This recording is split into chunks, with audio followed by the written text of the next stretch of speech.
everybody, and welcome to the Fandom Flux Podcast, episode 112.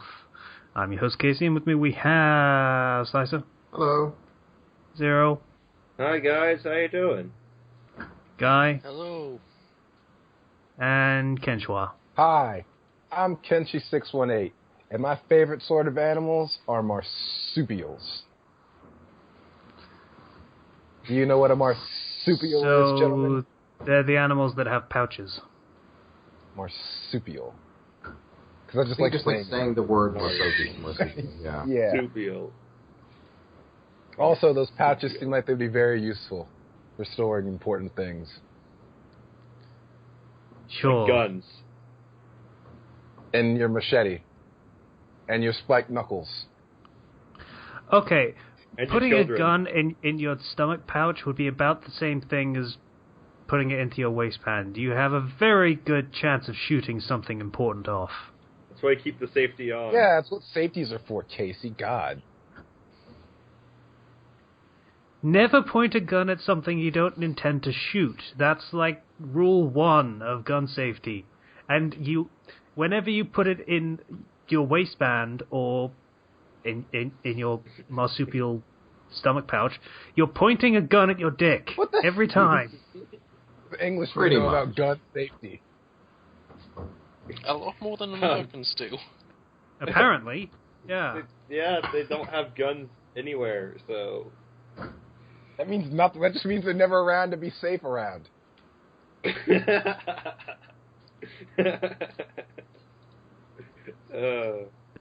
is actually kind of apropos, because apparently, I found out like an hour ago, it's International Men's Day today, the day that we're recording this.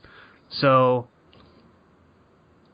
to clarify and forestall any Men's Day, why do they get a special day? They're not the oppressed gender and such things.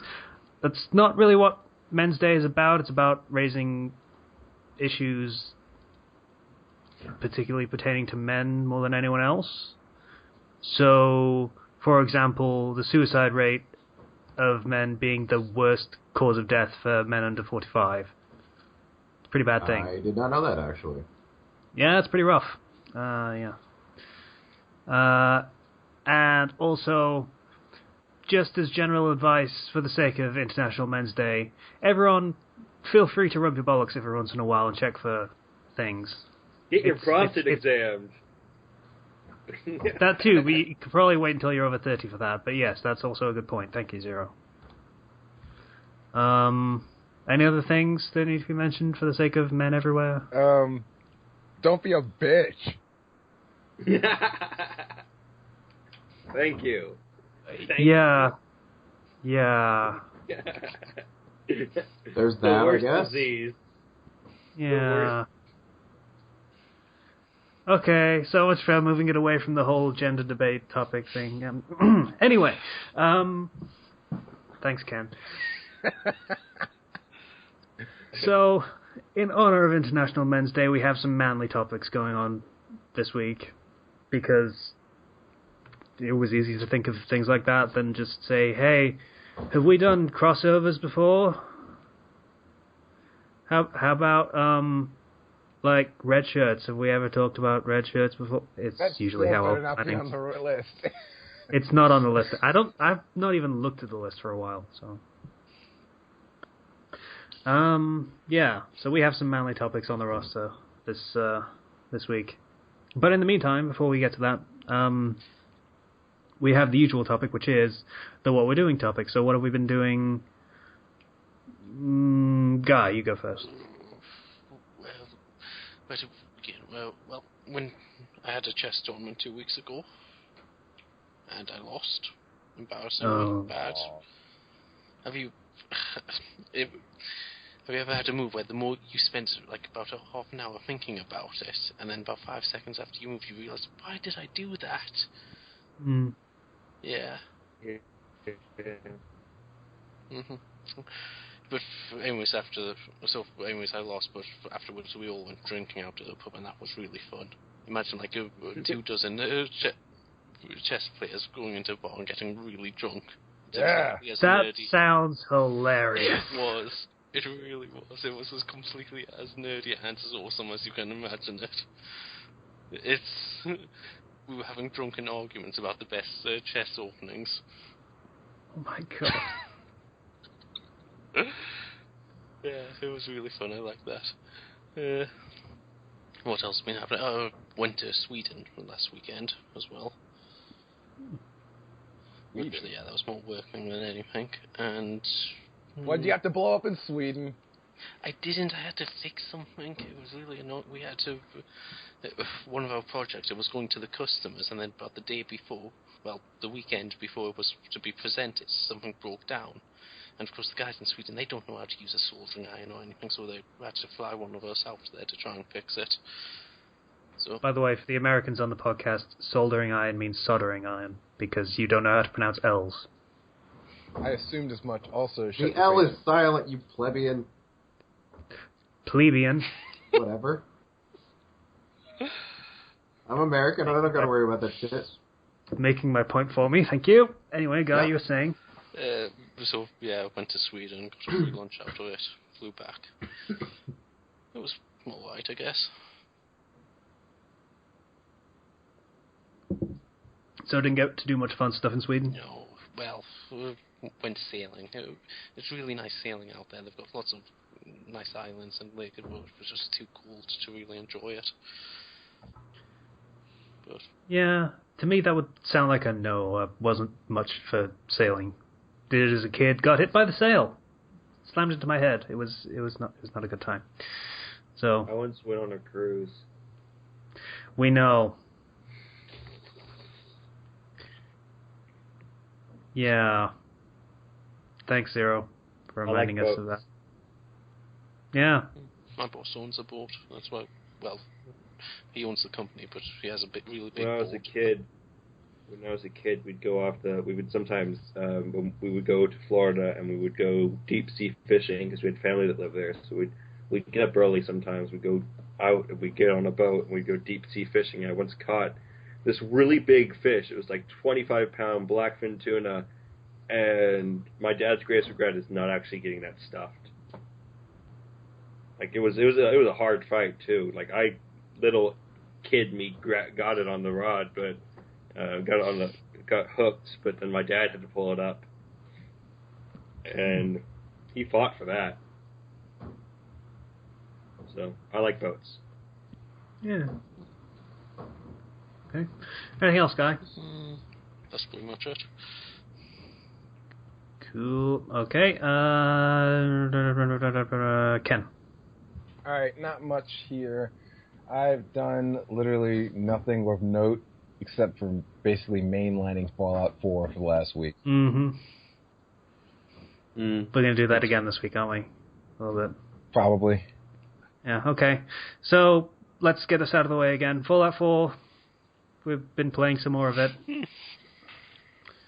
Not as bad as you were bitching last week, was it? No, I still pretty much stand by all of what I said.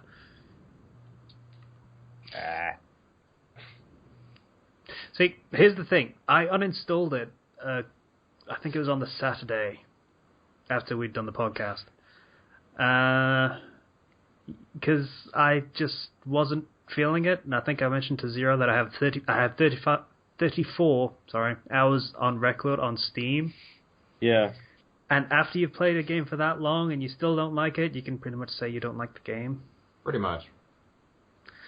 So I uninstalled it, and then on the Monday I reinstalled it again because for some inexplicable reason, I felt like I wasn't giving it a fair shake. So I reinstalled it and had a go of some of the more main quests rather than doing the Minutemen crap all the time. It really is the worst possible way they could have led that game off. Yeah. Like, that is literally the first thing you do in the game, and it is just the worst part of the game. It is worst. Yeah, after I got out of the Minutemen, everything got a lot better. Okay, I'd agree with it getting better. A lot better might be pushing it. Well, I've... Okay, Casey, in the time that I've spent there, I killed an alien stole his gun. I found a ship full of robots who all thought they were like who all thought they were in the Navy, and then helped that ship to fly before they crashed into another building. I went and I became a superhero that went around through the streets beating up villains. I still wear Do that not suit. tell me that it did not get better. Okay. I went and found a small development out there full of super happy people that gave the goat test from Fallout 3 to see whether or not you were actually a robot. Yeah, I killed all them. And then you then had to go and find a compound where they all, like, did sick experiments and everything. I've gone on so many cool adventures down there.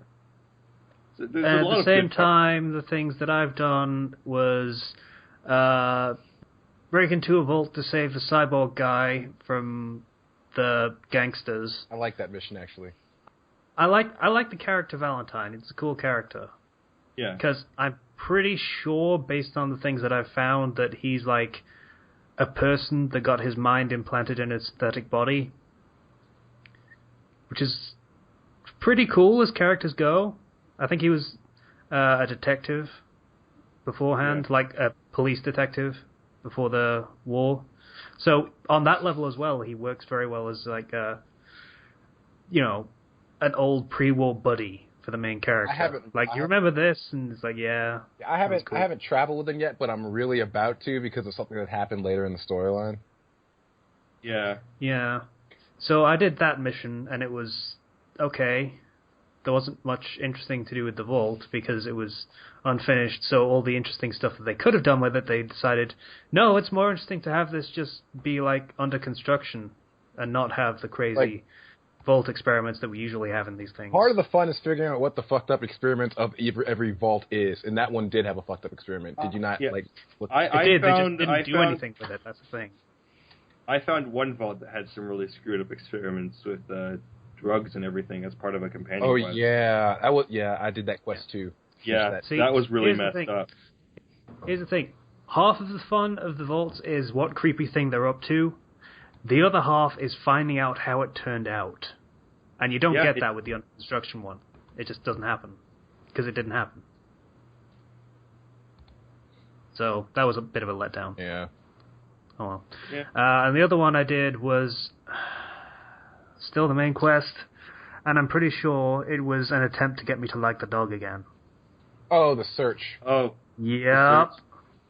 It did not work to get me to like the dog again. Why would that make you like because meat? After the third ambush that he ran us into with legendary enemies and the Death Claw and the Mr. Gutsy robot that killed me like 60 times because you had it some can kill really bad seconds. luck. Yeah, I didn't get any of that. What the fuck, Casey?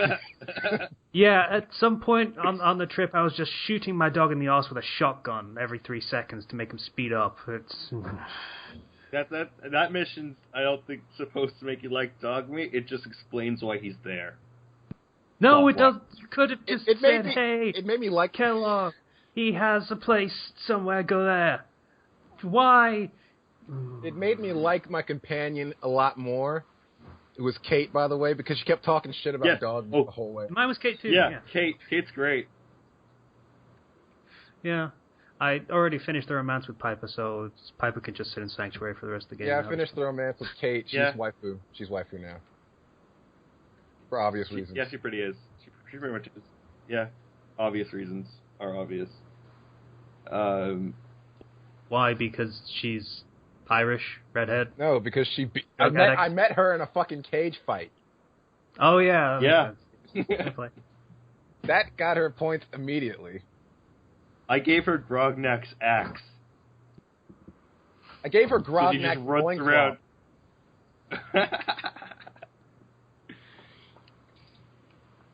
It's like the solid... I need to go find that comic shop then. Yeah.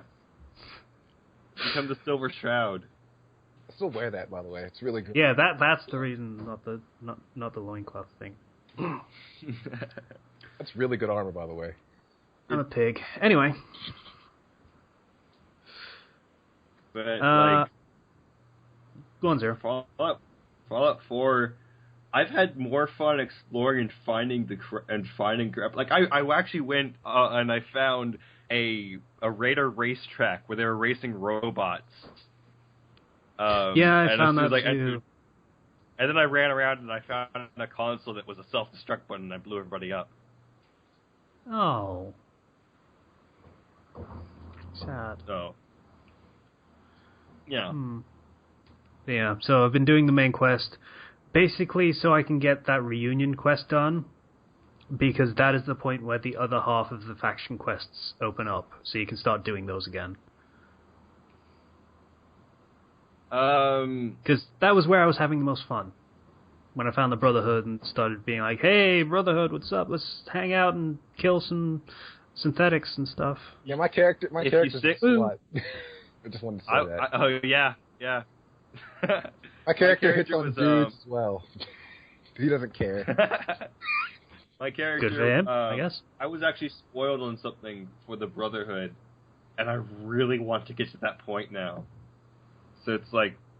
Yeah. Also, I put points into intelligence because I want to put a jetpack on my power armor. Because you need rank 4 science, rank 4 armor, and you can get a jetpack. Yeah, I think you need 6 intelligence for science. Yeah, so I brought it from 3 to 6. So I really want a jetpack. I'm having fun turning all my settlements into fortresses. It's great. I've just pulled up at Red Rocket Truck Stop, and I've made that into a fortress. There's only one fucking person there for me. I can't get more people there. I sent my companions there, so I use it as a base to store all my companions, or I can find them easily. And also as just a home base where I can just, like, I have it already has all the stuff you need to craft everything, and I just put a little safe right in front of my power armor so I can access all my weapons and stuff that I store. Ken, you can put up a recruitment beacon at the stronghold, the settlement, whatever. I do that at all of them. Yeah, that'll get people to come in. Alternatively, if you just can't get people to show up, then you can open the workshop on another settlement, and when you run up to a person, you can send them to a different settlement, so you could send them to the truck stop if you wanted to. Well, that would let me clear out one of those places. One has too many people. Yeah, I have one that has 13, and I wasn't even trying to fill it up, so... Yeah, but again, this is another one of those things about the settlements that they just don't bother fucking telling you.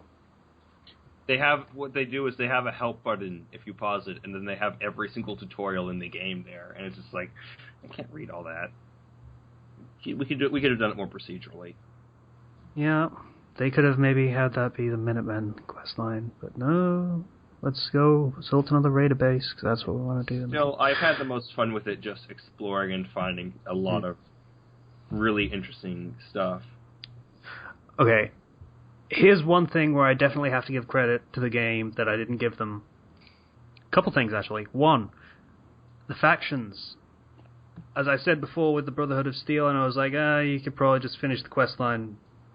That's great, and you can just keep going and do all the factions like in Skyrim or Oblivion or whatever. You can't do that. There is a split in the quest line. If you do enough faction quests with one faction, the other ones will hate you, and you will be locked into that faction's ending. Yeah, it's fair. So, yeah, I'm okay with that. That's a good way. That's basically the way New Vegas did it. Yeah, so, I got to the Brotherhood of Steel's airship, and I was like, I don't want to be with you guys. Why am I here?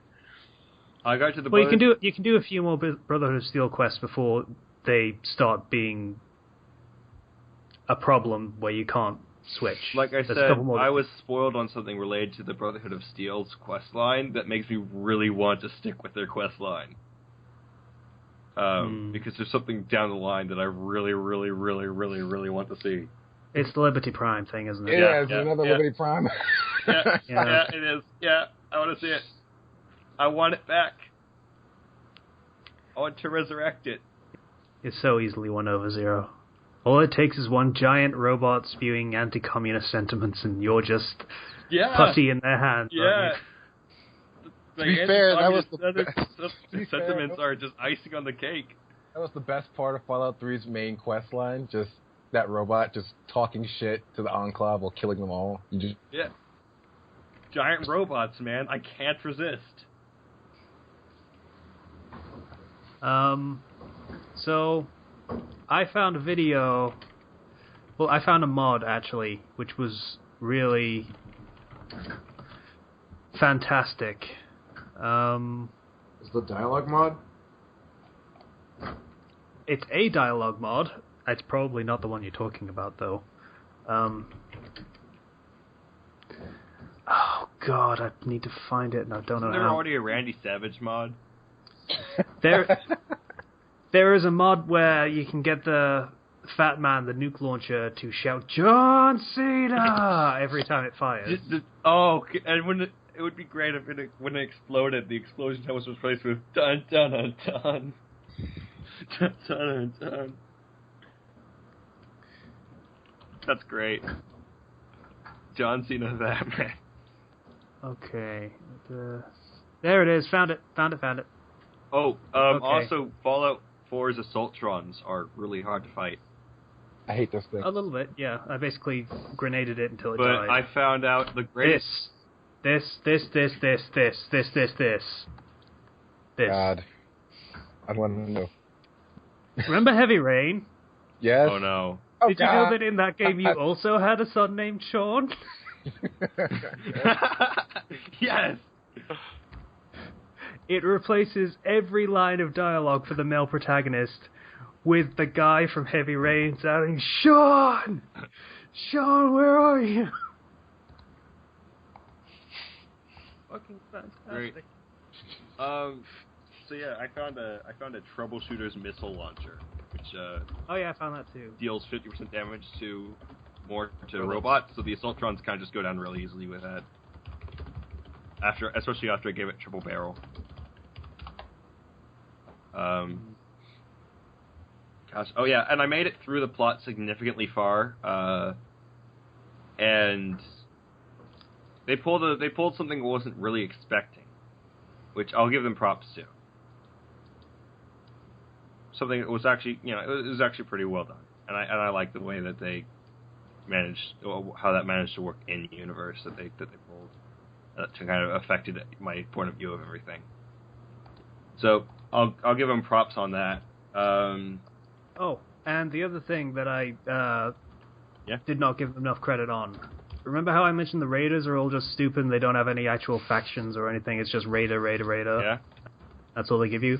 Turns out, no, they do actually give you a bit more than that. Has anyone done the quest Confidence Man yet? Yes. I'm not sure. I don't think so. It's the one That's the one where you help the DJ. Yeah, No, I to have make not. him to make him not be a bitch. Yeah, in that you go into a Raider base, and on the computer in that base is a log of all of that faction's interactions with every other Raider faction in the Commonwealth.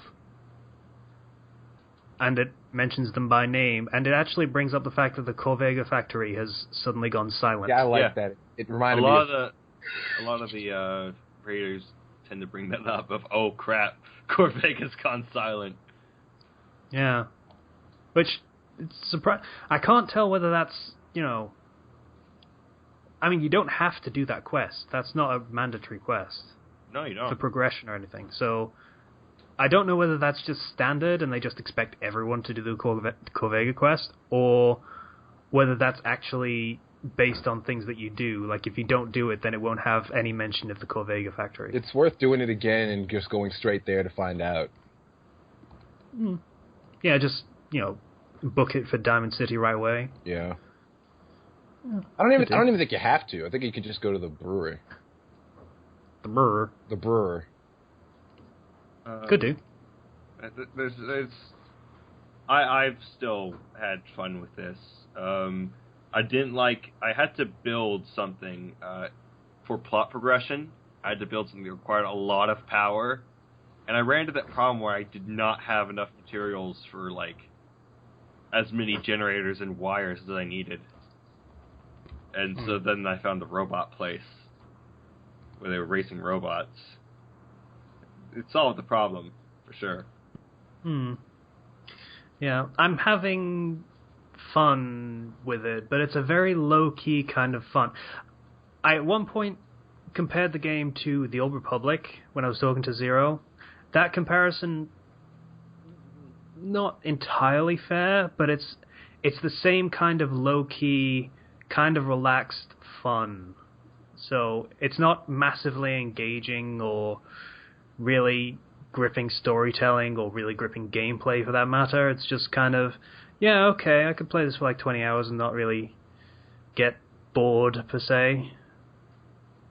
Yeah. Yeah. I can see that. It holds your attention well enough. That's about all I can say about it. That's as complimentary as I can get. I got to get into a ship battle with a building.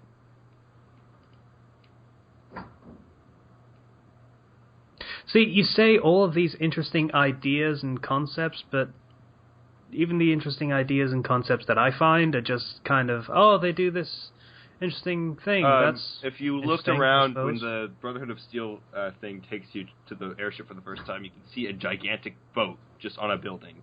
Just remember that. Okay. There's a lot. Like I've been looking around, and have you found Good Neighbor? The Gangster Town. I love that place. It's great, isn't it?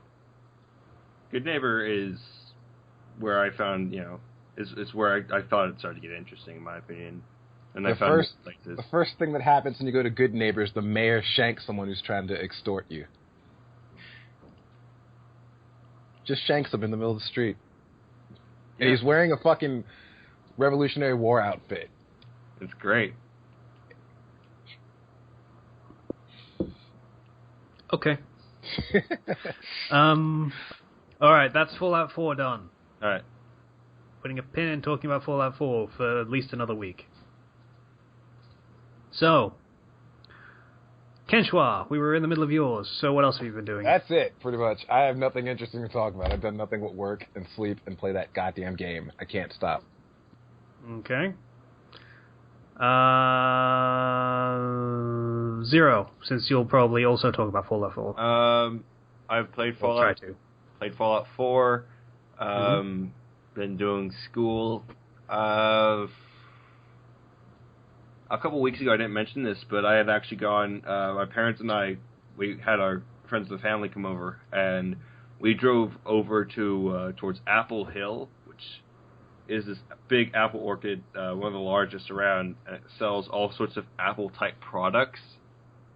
And my uncle and aunt, not really blood related, but family. They're doing this thing where they take pictures of beautiful scenery and then they print it on like this kind of steel thing, like aluminum, and then they aluminium. Yeah, they put. Don't say it like that. They put scriptures and stuff on it. It's a big Christian thing, I guess you could say. And they wanted to sell it to like churches and whatnot and give it to people, and they're not making any profit off of all of it. It's all going to charity.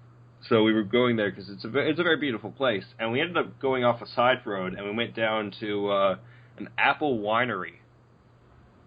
I knew we were going to get to the alcohol part of this conversation very quickly. And very beautiful place, but it's like... Isn't that technically cider? Cider with alcohol, but it was a winery. They sold wine. No, but if you make alcoholic beverages with apples, it's cider. It's right next to the apple orchards. They have apple wine, they have like cider and they have wine, but it's mainly a wine place. Okay. I just say apple winery because it's right next to Apple Hill. And I don't remember what it's actually called. And we go there, and beautiful place, but it was kind of really awkward because I don't drink alcohol, and I'm too young to drink it anyways. I'm like in a year I can technically drink alcohol, but I don't drink it. So I ended up just kind of sitting there with like an alcoholless apple cider and a big bag of crackers. Just sitting there, staring over a pond with just crackers and my brother next to me, and I thought, this is peaceful. Every party needs a pooper, that's why they invited you. Party pooper. Yeah, I Party pooper. Sometimes I think, man, this would be a lot more exciting if I actually had alcohol, but then I think, no, wait, I would never drink it. We also went down to we also went down to Apple Hill, and we got like a gallon of just apple cider, not with the alcohol or anything. Because in America, we typically there's two types. And we got apple pie, and we got a whole bunch of caramel apples that we still have because nobody's eaten them, and blue raspberry licorice. This is the whitest outing I've ever heard. It is, isn't it? Yeah, It's pretty high up there. It feels pretty white. Yeah. This is like a mega Caucasian. Like I like apples. white bread. I like apple cider and apple juice. I like apples. I like appley things. Apples are nice. Do they have like cheese on the side as part of the tasting or anything like that? They sold like with the wine. They sold cheese and crackers and whatnot in the whole area. Makes sense. Makes cheese sense. and stuff. We got a whole. Perhaps playing some Tom Jones over the loudspeakers. Very peaceful. A lot of very happy people. They brought their dogs. I don't know why they brought their dogs all the way out to this secluded winery so far away, and I feel like there might have been some evil organization behind it, but they brought their dogs. God, the more you say, the more this is just jumping up on the Caucasian meter. So, yeah, I got to eat a lot of apple related products, and I like apples. We can tell. Yeah. So Yeah. I did that. I can feel like I'm feeling a bit too pale right now. I'm sorry. Why, I'm Zero? too I white. thought you were 1/16th Mexican. I'm 1/4. 1/4. Oh, I apologize. 1/16th now. Yeah. Yeah, I actually became more white from that. And also, Casey mentioned the whole D&D thing to me, because we were going to do it, and we haven't done it. And Because so, reasons. good news is, I wrote down most of my notes in a small journal I keep on my bed, so I have everything there.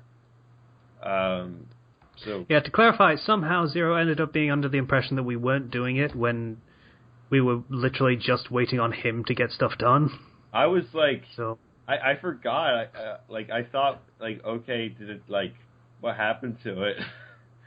But, you literally told us that, no, don't worry about it, guys. I'll start sorting this stuff out so we can get going. And yeah, I got... said nothing. So that was all on you, dude. Yeah. Well, you know, I got busy. And I'm having, like, you know, school and work. I've been working a lot lately, so... Once I hit break, I should be able to get everything fully organized. I only need like a few things to really get started. Problem is, it just consumes a lot of time to do it. And that's it. Okay. I'll go next, I guess. What have I been doing this week? Talked about Fallout 4 for quite a while, so that was a thing that happened. Aside from that, I basically caught up the entirety of Critical Role during my week off. So I'm more or less caught up with that. Pretty cool. Oh, so that's what made you want to do D&D again? Yeah, pretty much. It's what made me bring it up again. I didn't stop wanting to do it in the meantime, but yeah, but we're totally gonna do it. Yes. I've actually got, because I helped a lot of friends with their character creators in another campaign that I was in that has now gone completely silent since then. I've not been doing any D&D for a while now. So we're your rebound game, is that it? I guess. So it would be nice to get a chance to actually, you know, start a game do up. some stuff. And yeah. Cool. So yeah, I basically messaged Zero and said, hey, you need anything done to actually get this thing off the ground? And he said, yeah, draw some maps for me. Yeah, so I thought, okay, how do I draw maps? Well, MS Paint seems okay, I can do that. So I just quickly draw a map in MS Paint and send it to him and say, "Would this do?" It's like, okay, this is fine. I can overlay a grid on this in Roll20, so everything's fine. What program did you use, by the way? I'm like, MS Paint.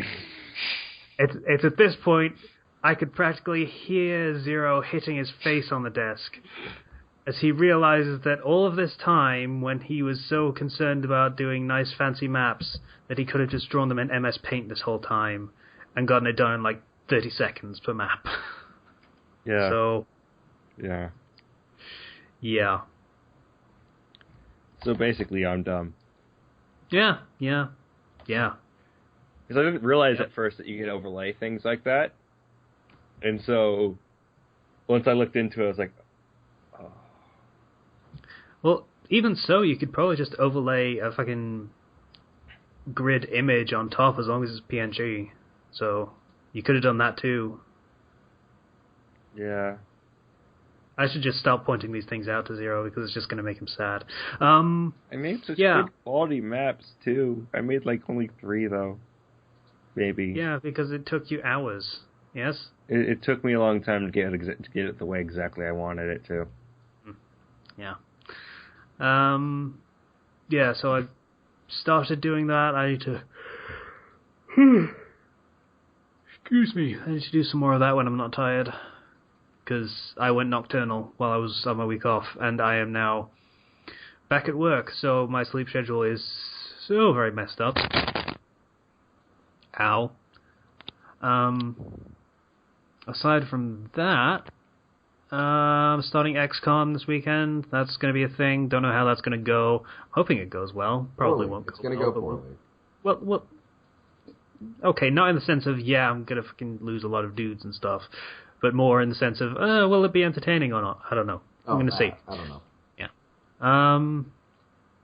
So yeah, that's a thing I'm going to be doing, and aside from that, I think that's pretty much everything. Yeah, I'm going to say that's everything and try and think of anything else that I've missed in the meantime while Slicer talks. Alright, who wants to talk about Fallout 4 some more? Yeah. Really? Okay, if you got something to add. You know the raider you mentioned with the power armor and the fat man? Uh-huh. My brother beat it in 3 tries. Screw him. He was doing on easy. He wasn't, actually.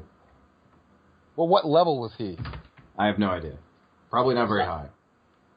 Because I was like level 7 when I did that. Yeah, my friend of mine let us play on his 2 computers. He's got a laptop and a PC. He let me play on this laptop, which streamed the game. He had it set up weird, but it worked. But my frame rate was like 5, and all my controls were lagged by a second. So I didn't have the best impression of it. But Nick had a lot of fun, so I'm fine with it. I can't really complain. He did go through all the effort for it. Yeah.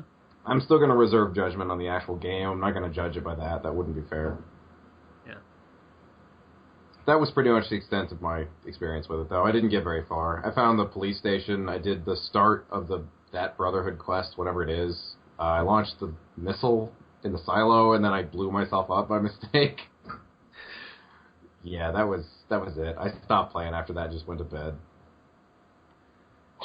Aside from that, though, in much happier video game news, I got Binding of Isaac Afterbirth to work, which was asinine method ever. I had to delete certain files, then reinstall the game, delete them again, reinstall, delete a bunch of saves, which thankfully did not kill all of my progress, and then restart the game. And if it worked, then it worked. Otherwise, I would have had to wait for a patch, and who knows when that would come out.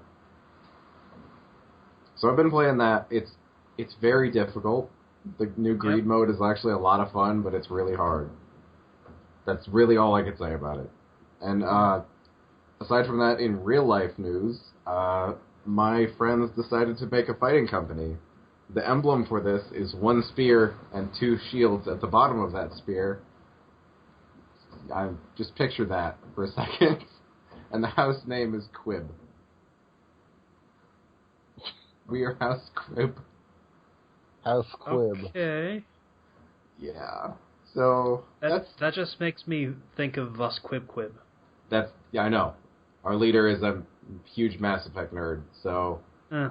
Yes. Yeah. So that's going to be fun. And that's about it, really. I haven't had a very busy week.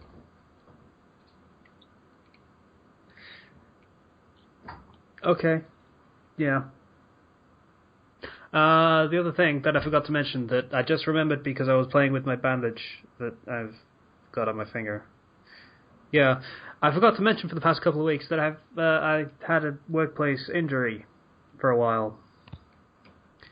Yeah, I basically dropped a box on my... You call them pinky fingers? What do you guys call them? Little finger? Oh, yeah, weird. Hence the Game of Thrones character. But yeah, I was wheeling a delivery to the warehouse to get sent out to the customer. And it was this giant box with a wheelchair in it. And I was trying to go up a drop curb with the trolley. And it sort of fell off the trolley. So, naturally, knee-jerk reaction, instinctive reaction, I reached down to try and grab it. Me not having depth perception or anything, it just sort of lands on my little finger and stretches it right downwards. Ah. So, sort of, if you have your hand facing you, then to the side, the finger just stretched that way. So yeah, for the past couple of weeks, my hand had been bruised up like nobody's business. Like, all of the back of my hand was yellow, and the front of it and the entirety of my finger was black. Wow, how did you survive? Okay, screw you. But, yeah. It made doing anything with my hand kind of painful at the time, which is, you know, everything I do at work, so screw you again. And also everything I do at home, so, you know, screw you again. Fair enough. Yeah. And then a couple of days ago, I sliced my finger open with a box cutter. So Awesome. it's been... Aren't you not allowed those? Why would I not be allowed them? I thought that's what you told me one time. You couldn't use a box. Oh yeah, cutter. we weren't allowed to use them because we didn't have the training for them, and they weren't the specially approved ones from the fucking company Well, that lets us use them. apparently, you still don't have the training for them. No, I got the training for them. It's just be pragmatic about this. No matter how much training you have or how quote-unquote safe the knives are, they're still fucking knives, and people are still going to cut I'm themselves being on them a dick, occasionally. Casey. Let me be an asshole. Just live with it, okay? No, I think I'm just going to keep talking like this and just take everything you say entirely seriously, because that's how I roll. Yeah, so... couple of weird weeks for injuries. What? I say a couple of weird weeks. It technically happened within 3 days of working days, so... What were you saying? Sorry? What training do you need to use box cutters? It's one of those that's got like the retractable blade, so you push the thing up to have the blade out, and then you put it against the thing you're trying to cut, you let go of the thing to push the blade out, and the blade will stay out as long as it's cutting something, but as soon as it comes off, then the blade will retract again. So it's that kind of thing. It's the safety kind of box cutters. And, yeah, that was apparently the training we needed to use them. They showed us a video and everything. It was... Wow, there was a video. Yeah, riveting. But yeah, so, doesn't matter. You're still going to cut yourselves on them occasionally, so fuck it. Yeah, but when they show you the video, that means they can't be held accountable for it, since they have... Yep. Then it is entirely my fault at that point, yes. Right. Yeah. Fun, the whole legal terror that happens in businesses nowadays. It's great. Makes it wonderfully easy to do your job. Yeah, they actually that's the thing. It was basically, I cut my finger, then it started bleeding quite profusely. So I was like, okay, put a plaster on it, get back to work, and get on with it. And they're like, no, you have to go to a qualified first aider and get it checked out by them before you can carry on doing anything. So that was a valuable use of my time. God, your place sounds like a nightmare to work, to be honest. At my job, pretty much on my first day, I was given a saw and told to get to it. That was my... Yeah, and God blows shit up. Yes, that was exactly it. Yeah. Yeah. Liability and such. Fun times. So that's pretty much everything from me as well. So I haven't forgotten anything this week, I don't think. Yay! Alright, first topic. What is the first topic again? First topic is... that's a bit vague. Okay, manly things is the first topic. What the fuck does manly things mean again? I don't know. You're the one that put it there.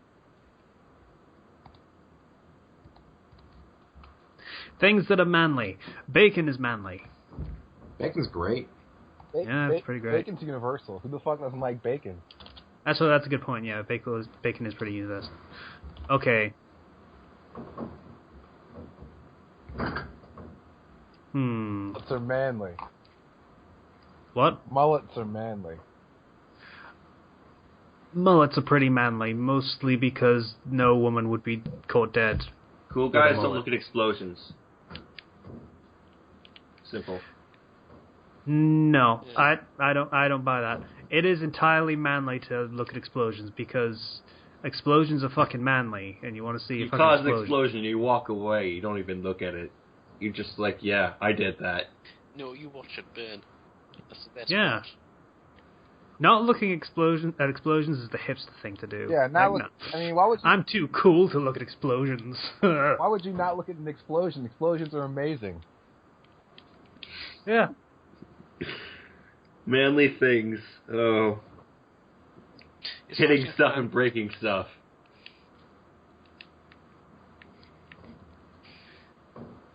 Let's see. Pointless destruction? Yeah, that's pretty manly. Yeah.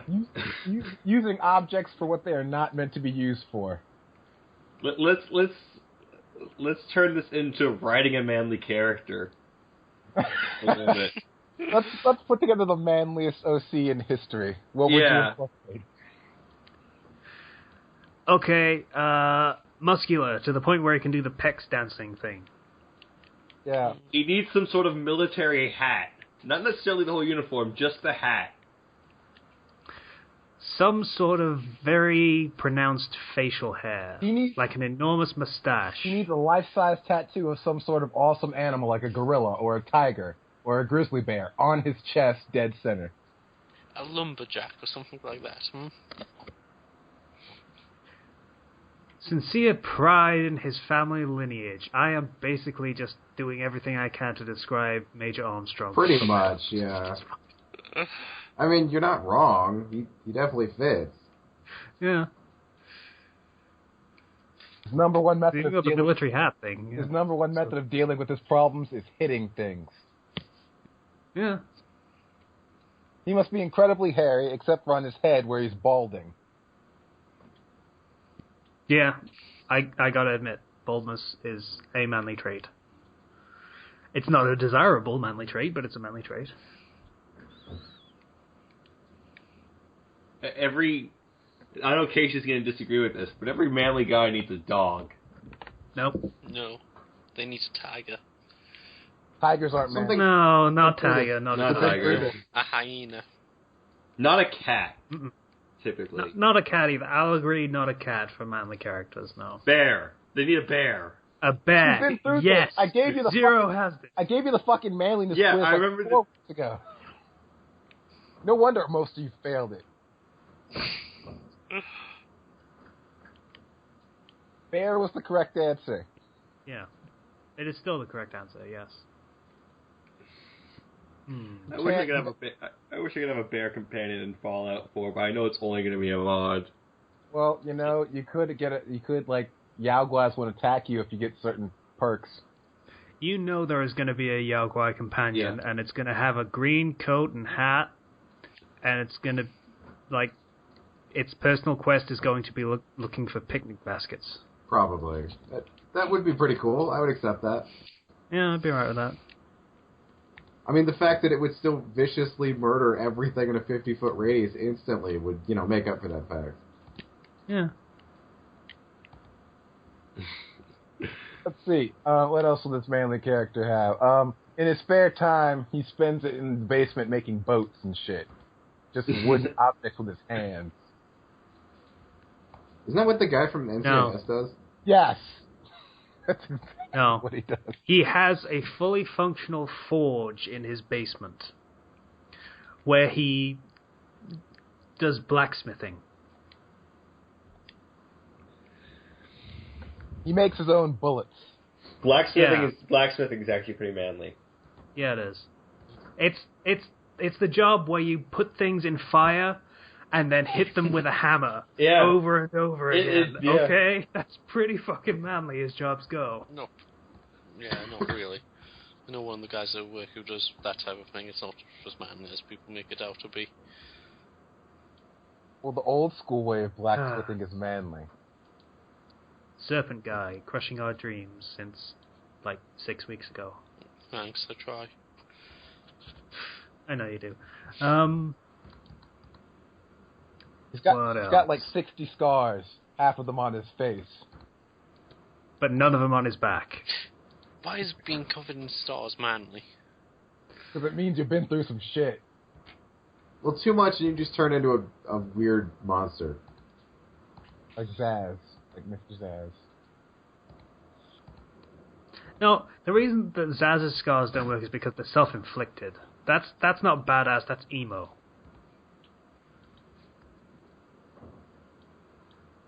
Yeah. Who is Zaz? I'm not familiar. Serial killer Victor from Zaz. Batman. Yeah, serial killer from Batman. He scars himself for every person he kills. Oh. When your manly character dies, they don't die after a long life in their deathbed, dying out slowly. They go out in a blaze of glory. With a smile on their face. With 10,000 corpses surrounding them. Yeah.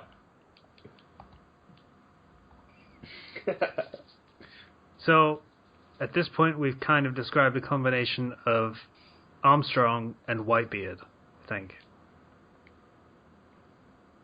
Still okay with that? Yeah. Again, just... Yeah. And naturally people will look up to this manly character and want to be like them, but they'll never fully be like them. This manly character also wears only button-up shirts. The top two buttons do not button. No, exactly. That's like the 90s, though.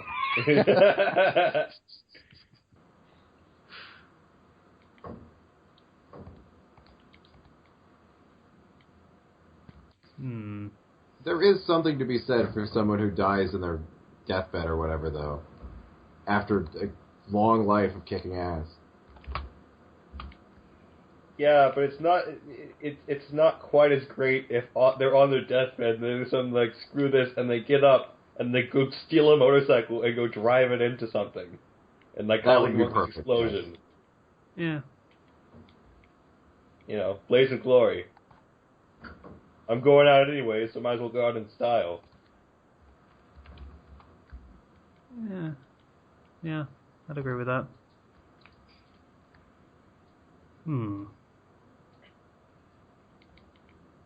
Bit of a tangent. Which do you think has better facial hair, Armstrong or Whitebeard? It's stuck in my head now and I can't get it out. Whitebeard's beard can cut things. Yeah. Whitebeard, yeah. Yeah. Yeah, I guess. It just struck me that Armstrong's mustache just kind of takes over his face to the point where you can't actually see his mouth ever. I mean, whereas Whitebeard doesn't really have that. So points for that, but that just the design of Whitebeard's mustache is just beautiful. Yeah. It's like he ripped the moon out of the sky to put on his face. Even when half his face is gone, you know what's still there? That mustache, because you ain't getting rid of that mustache. Yeah. This is a great topic. Your main character must also speak like Lemmy from Motorhead sings. What? Who? You guys don't know? Ace of Spades? Yeah, that dude. You don't know Motorhead? No, sorry. Why do? I'm disappointed in you as a British person. All right. For shame. Motorhead. I don't know about that either. Good lord, people! What the fuck? Oh my god. Okay, I'm fixing this right now. Fucking Christ. Ace of spades. Da da da. Da da da. There we go. Educate yourselves, motherfuckers. I don't even want to continue this. Yeah, I can't like that. his speaking voice is kind of something as well, by the way. I've never heard him actually talk, so I don't fucking know. Okay, weird bit of trivia. He was actually in an adaptation of Romeo and Juliet where he was the narrator. Oh, What? I know who Motorhead is. I thought you were talking about a movie. No. Yeah, Hmm. I know who Motorhead is.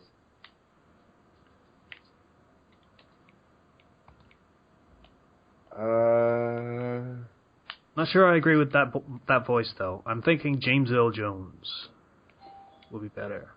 Oh, somebody's at my door. I'm not going to answer it. Oh, Okay. okay. The band. Yeah. I thought you were talking about a TV show. Sorry for that. No! What the fuck?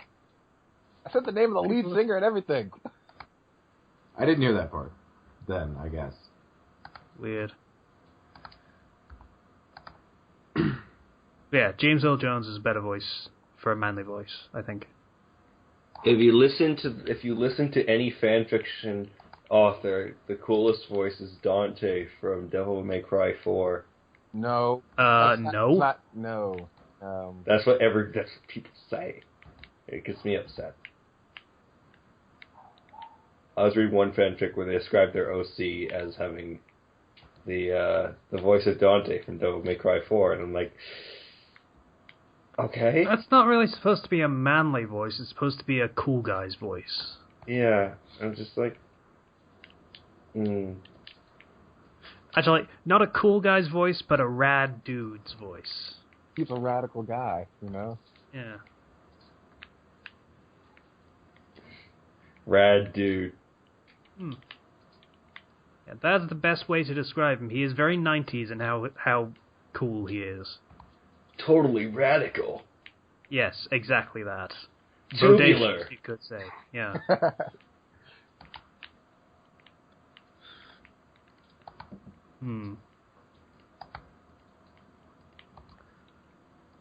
Any other manly traits that we want to jump on? He has an old 70s muscle car as his choice of transportation. Yeah, oh yeah. They need an old car of some sort. And he constantly works on it. Even though there's nothing really to do with it. If this is not in a setting where cars are what they work on, if it's in the future, have him work on a spaceship. If it's in a fantasy, have him work on something. It needs to be like a cart even. But like an awesome cart.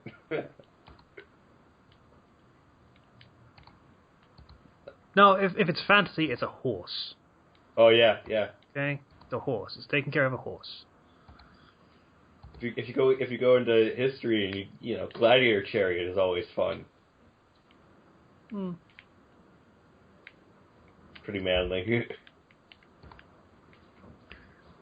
Anything else? I don't know. I think we're good. Yeah, I think we Is it discovered manly to always be building something? Or rebuilding in the case of a car? No, or is that it's just like redneck? It's more manly to be destroying things, I think. Yeah. True. But you get manly points if you're building like a car or something. Bonus points if you're building something just so you can destroy it again later. Yeah. I don't know. I don't think I'd give bonus points for that. It's just idiotic. What if you're like building a boat in your basement just so you can like set it on fire on the water after you're done? Or If you're that's- building a boat in the basement so you can have it as your Viking funeral. That's You die. cool. Okay, that is good. Like making your own badass coffin. That's fine. I'm gonna do that actually. I'm gonna make my own coffin. I am not at all surprised that is your answer to that idea. Hey guys, let's all make coffins. I want a Viking funeral now. Fuck all this buried in the ground shit. Like, I want a Viking funeral too. My brother and I have actually agreed that if we both die at the same time, he wants to have his ashes like put into a firework, and I want to have a Viking funeral. So his firework is gonna be the thing that sets my Viking funeral thing on fire. I don't think that's how that works, but okay. We'll figure it out. You're welcome to try, though. I guess you'd only get one shot at it, though. If we miss, we'll just... It's fine. They're dead, they don't really care if they miss, though, do they? I suppose not. It's more for the spectacle of it all. Okay, next topic. Cool fight scenes. So basically, talk about fucking cool fight scenes from films, games. yeah, I mean, we've seen lots of TV shows. Even we've like action is the name of the game for most of us here. So, just what are things that what are particular fights or anything else that stood out to you in any of these series that we cover? The entire Ippo series is really good. Yeah. A lot of awesome fights in that one. Pretty good. Are there really any standout fights in Naruto? I mean, really? For me, the one that I always remember is the Gaara versus Lee fight. Yeah, that was one of the best, actually. I'd agree with that one. As someone who has still not watched Naruto, can't really comment. That thing with the bunny goddess was super great, though. Really? Right? No, it wasn't. Why would you even bring that up? You're just trying to be a dick now. Yeah, pretty much. No one should ever give the Naruto series credit for anything. Ever. Never we could ever. give credit to Bleach, though. It did have a lot of good fights in it. I mean, they were all very shonen, but they were good fights.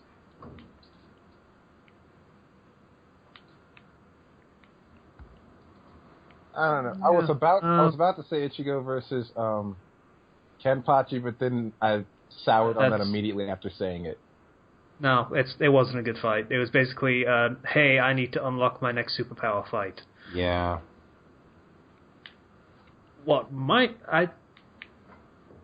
The first fight between Ichigo and Ulquiorra, where he gets his ass stomped in.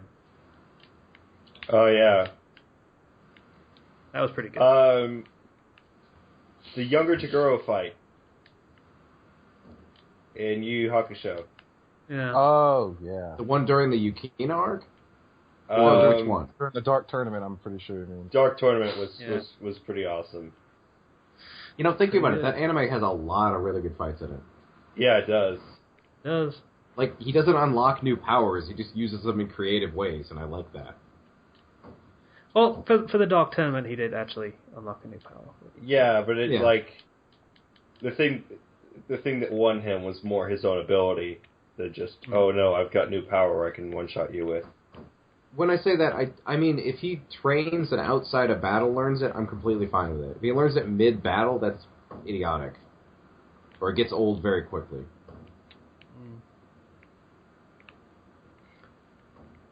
Actually, kind of credit to One Piece and how they don't really do that very often. Let characters learn in fights or anything. Like, They do it a fair bit, actually. sometimes, but like a lot of the time that they do it, it's more like they need to learn it in battle conditions because that's the only place they can learn it. Rather Like than they Zoro go through a story battle, but they get the power to overcome the story battle in the story battle itself. I feel like Zoro had to learn how to cut steel to beat that dude from Baroque Works. Yeah, it's not the kind of thing that you can just learn by trying to cut steel 1,000 times. It's not how it works. They become determined, it seems like. They harden their resolve or whatever. That happens a lot. But which is actually a big concept in the series, so that makes sense. But no, I was more thinking, like, the end of the Arlong arc, where Luffy tries to be clever and basically drills himself into the concrete or something stupid like that. Oh, yeah. With the spinning move, yeah. And then realize he gets his foot stuck. Yeah. I'm gonna just say Gurren Lagann had some pretty good giant robot fight scenes. That's did, yeah. pretty much all Gurren Lagann was, Yeah. but yeah. It got really nonsensical at the end with, I've just created a Big Bang, essentially. He just grabs two galaxies, mashes them together, and throws them at the guy. Yeah. See, Vegeta? That's how you do a Big Bang attack. How many lives did they murder doing that? That was Like, supposedly an imaginary space, I think. So nobody. Sure it was. I'm not 100% sure on that though. So imaginary space.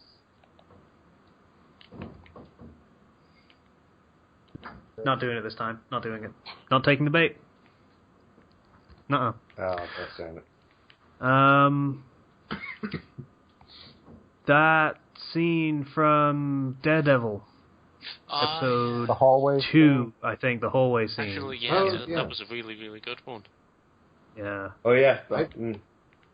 Like, he goes into the fight already having his shit ruined, and just, it's like a ballet of people that are just getting their asses kicked over and over again. I've seen 10 minutes of that And that's really the thing about a manly fight is that the hero is really screwed up, but in some ways like injured, but he still carries on and does it because he has to. You know? Too legit to quit.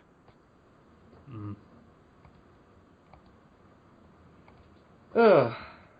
God, that was a good scene. Yeah. Like doing the spin move, and then he stumbles and has to lean against a wall for a couple of seconds. He's like, okay, right back to it. Okay, punch this guy in the face.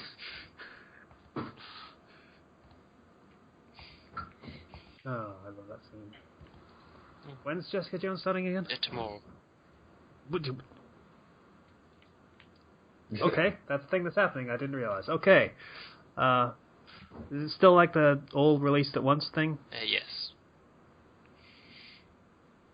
So, we're going to have to say goodbye to Casey then for a little while as he binges. Yeah. It was nice, that idea of having a weekend, but I guess that's gone now. It's unfortunate, but never mind. It'll be worth it, hopefully. Be awake for the XCOM thing. You need your energy to die. I really don't, but okay. It makes it more entertaining. For me. And for the audience, I suppose. And for me, because I want to be there to watch him die. As well. Okay, any other cool fight scenes that we want to mention, especially? None that immediately come to mind.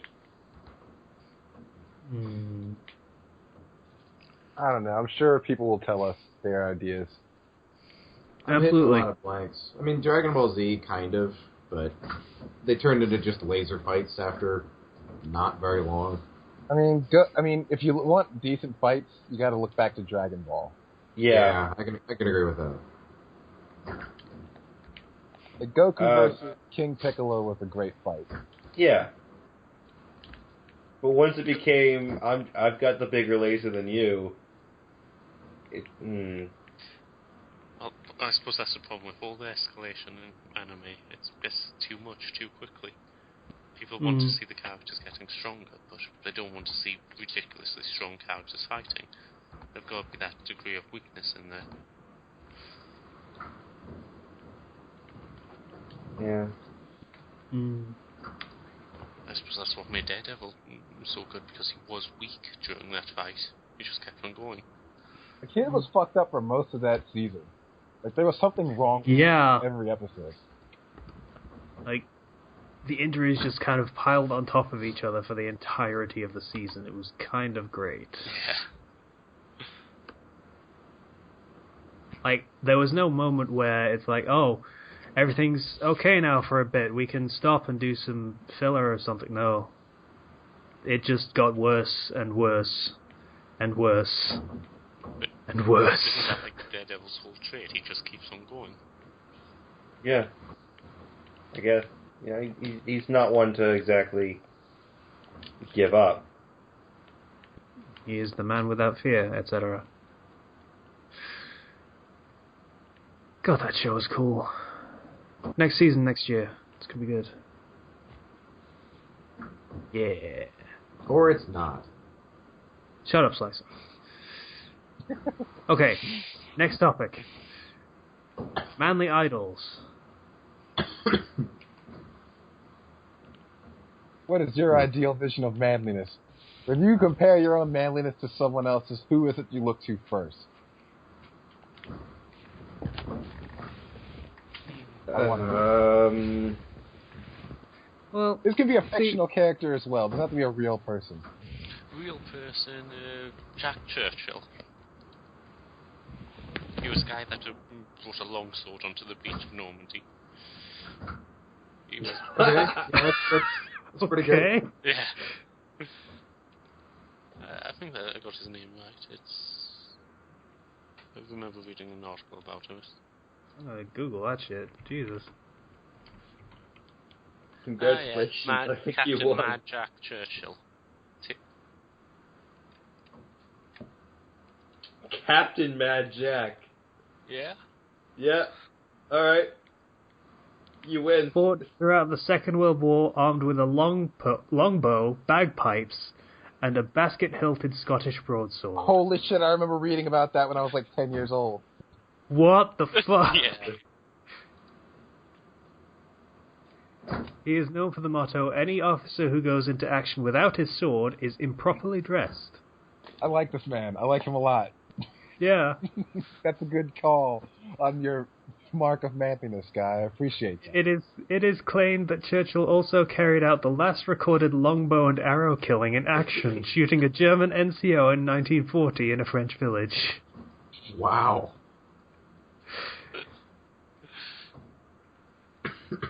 I think Guy wins this. I can't even. There's nothing else I can think of that could possibly compare to that. I mean, Ken, do you want to bring up Forrest Griffin? Because I know he's going to lose to this guy. I don't. I was going to say fictional characters are also allowed, but when you bring up someone real that did that, I can't really say. No. God, that's great. Yeah. I mean, there was the guy that did that, what was it, it was a motorbike and sidecar thing, only the sidecar had a lion in it. And he did, like, this racetrack thing, you know, the one that sort of slopes upward in a curve, I don't know what it's called. I don't know. But yeah, he did one of those with a lion in the sidecar. And there are photos, and it is the most chill lion I have ever seen, to be honest with you. That's really nice. Mm. Gosh, alright. Well, you should have gone last, because I think you just killed this topic. Yeah, sorry. Like, you just viciously murdered the topic. Okay, we need to at least have attempts, so who wants to go next? I got nothing. I don't even know anymore.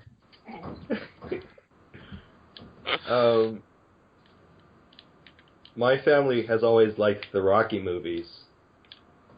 So I've always really liked Rocky, as like, he's like an ordinary guy, but when push comes to shove, he really just, he gets in there, you know? This is the worst list ever. I can't. Chuck Norris, maybe?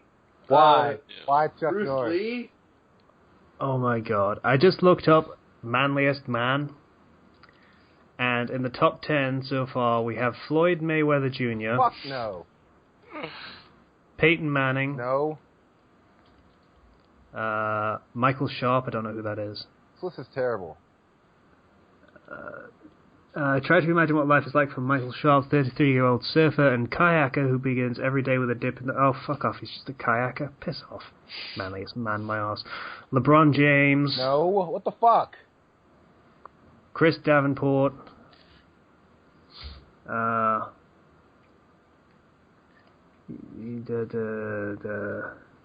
Truly want to conquer nature, you have to do it like Chris Davenport and ski down the skier. John Jones from UFC. Kimi Raikkonen. You have to. Why are all of these athletes? These aren't manly people just because they do fucking sports. That's not how it works. No, if you run into battle with a freaking longsword, yeah, you've won. Okay, well, at least this one isn't sports, but it's a fucking guy who does ancient style of glassmaking. Okay. That's pretty cool. It's pretty cool, but I don't know whether it would... Like, seriously, where is the guy that brought a longsword to World War II here? I've got one which might be able to compare to that one. Oh, no. Malunka Savic, a Serbian farmer. She disguised herself as a man and took part in the Serbian army during the Baltic War.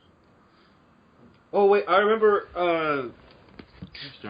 there was one person I remember who was actually pretty awesome. Let me look it up real quick, just to make sure I can get his name. So, just want to read some of her. She's the most decorated female soldier pretty much ever. She's known for capturing single-handedly 20 soldiers and taking them prisoner. And hold on, I'm just reading through this. She wounded a total of 9 times, but she's been pretty much fighting the wars by herself. And she's one of the... hold on. They captured 23 Bulgarian soldiers single-handedly with a bayonet. Wow. Mm-hmm. I mean, with anything would be impressive, but just not even a gun? Yeah. And when they discovered she pretended to be a man in the army, basically. And when they discovered she was actually a woman, they let her keep on going because she was just so good at it. And this was in the 1890s. Yeah. Calvin Leon Graham. He enlisted in the United States Navy at the age of 12. Wow. That's not quite manly yet. He served as a loader for the 40 millimeter anti-aircraft gun and was hit by shrapnel while giving a message to an officer. And although he was hit by the fragmentation wounds, he helped in rescue duty by aiding and pulling the wounded aboard the ship to safety, which is pretty manly. And he was like 12 years old at the time. You see, I think you guys are now distorting the topic. You guys are just looking for manly people now. I was saying, who do you look up to? I look up to that Mad Jack Churchill guy now. Mm-hmm. I wouldn't say I'd look up to him, but I think he's the most awesome thing that I've ever heard about. Like, yeah, taking a longsword and bow and arrow to the battlefield is cool as fuck. It is also incalculably stupid. You know what? That's my kind of stupid.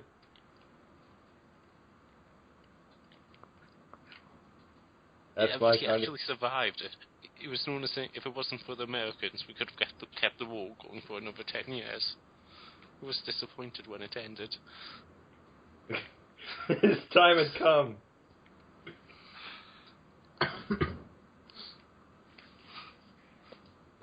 Okay, yeah. Anyways, we've gone so off track. I don't even know what's going on anymore. We didn't have a track to begin with. I think you're being a little generous here. We were just like, let's talk about manly things. That was literally our idea for the episode. And it was Kenshi. Thank you, Kenshi, for that. Welcome. Damn it. I was gonna say Tommy Vercetti at the start of this topic. Or Vice. You would have been wrong. Whatever. Of course I'm wrong now. No, it was a terrible idea in the beginning. It's not a manly guy. He's kind of just a douchebag. But he gets shit done. Vice City is his. Belongs to him. All the cocaine. Tommy Vercetti's cocaine. No. Cocaine and pornography Just- and...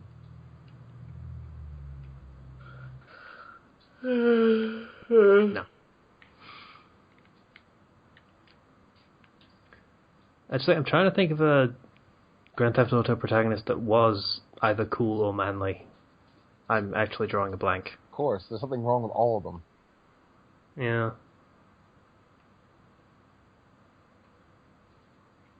I mean, Franklin is probably the closest, but he's still kind of a whiny bitch.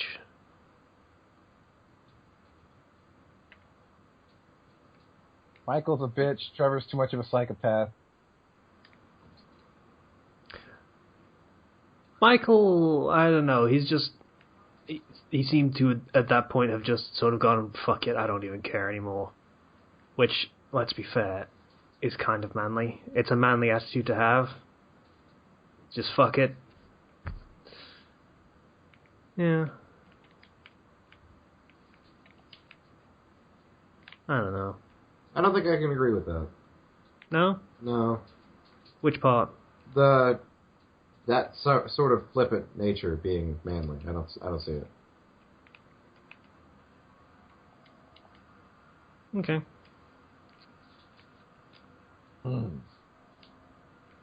I guess Guy wins. Yeah. Really? Shocking. We've already said that. I honestly, like, I thought I might have had one, but as soon as he mentioned that, I blinked out. I was like, no. There's no point even trying. By the way, Askman's number one manliest man was a fucking... was it British Royal Navy guy who disarms mines underwater? Or he did until he retired and started base jumping. So... Still not as cool, but at least it's somewhat in the right direction, at least more than the 9 professional athletes that came before him in that top 10 list. So, you know, it's something, I guess. Well, they probably already had... They can't have the same winner, and I'm going to assume he's won before. Who? The... crap, I forgot his name. The guy who won our pick. I'm pretty sure this is just a list and not a yearly list. Yeah. Oh well. Zero, I can hear you playing Fallout 4. Sorry. How can you tell what game it is? Guesswork. Alright, recommendations. Anyone got any?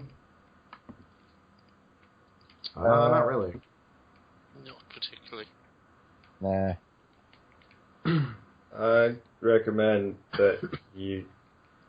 I don't know.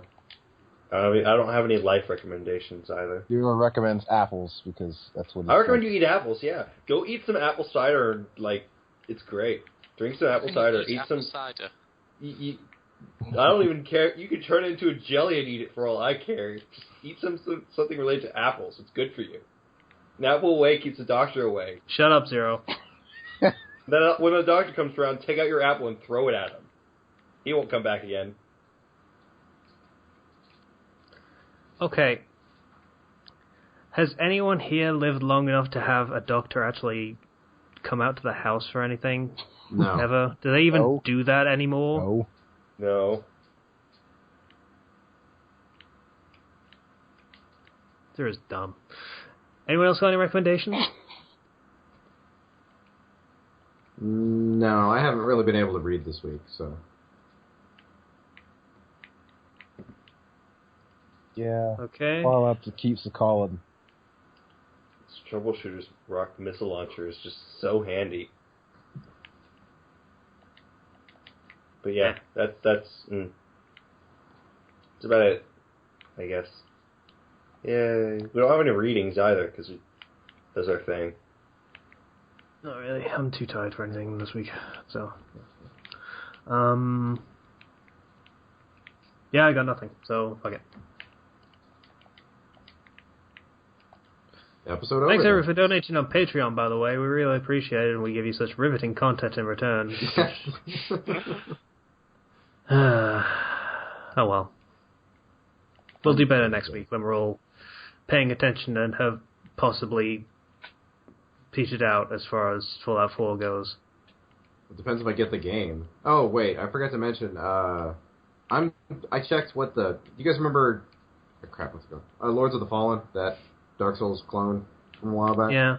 Well, it's still $50 on Steam, so I said fuck that, and I'm having a generous friend to give me the game. So, yeah, I'm going to be playing that. So I might have a lot to talk about that next week. Okay, I probably would have asked that generous friend to maybe get you a better game, but whatever. If it works for you. Sure. It's cool to know cool people, so. Do we have any questions? I don't think so. We didn't get many comments because of the fucking... Because a certain somebody was a little bit neglectful. I don't know what you're talking about.